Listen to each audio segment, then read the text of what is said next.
God of War won Game of the Year, and I was leaning towards this being my game of the year and being my game of this generation, the defining game of this generation. It's not Red Dead Redemption, and that's not to say that Red Dead Redemption is a bad game. It's a great game. The story, it's deep and it's getting real emotional and powerful right now. I'm not going to say which part that I'm on because I do not want to spoil it for anybody. But God of War wins for me in simple reasons. Its controls are much better. No, by far much better. It surpasses Red Dead's controls by a landslide to me, because I know it's two different style of games. Red Dead is more a heavier, sluggish combat, which I have no problems with. I don't mind playing that. I actually enjoy those sluggish type of games because you got to be a little bit more strategic when you play those type of games. But I feel like the controls are outdated at times with Red Dead Redemption, and they feel a little bit clunky, and the weapon wheel isn't as efficient as that I would like to be. Now I've gotten used to it. It doesn't bother me as much, but I still wish it was a little bit more like the weapon wheel the way Horizon has it.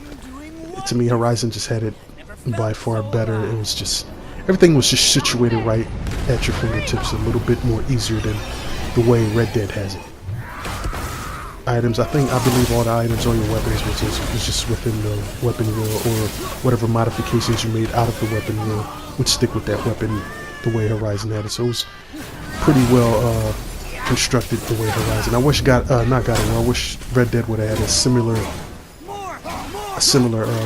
way of doing that in their game. But God of War, to me, man, I was battling between that and Spider-Man, because Spider-Man's controls can literally just be addictive. You just want to keep doing waves of enemy fighting, see how many crazy combinations, how many animations that you can get out of. But I would go back and forth, but God of War just does it for me because it's just a little bit more, I don't know how to put it, it's just a little bit more brutal. And Spider-Man is more finesse, which I do not mind, but I like the brutality the way God of War is. So I guess the brutality of the combat edges out Spider-Man. Not by a lot, but it's minuscule, but just enough to make God of War the game of the year for me. And I will say now, that first boss fight stands alone. It's the greatest boss fight spectacle. Something you would see in the movie, and you get it in God of War. And they're known for their boss fights, and they knocked it out the park with the way that one went. I still love seeing it. So let me get your thoughts on Game of the Year, because God of War is my Game of the Year and the game of this generation.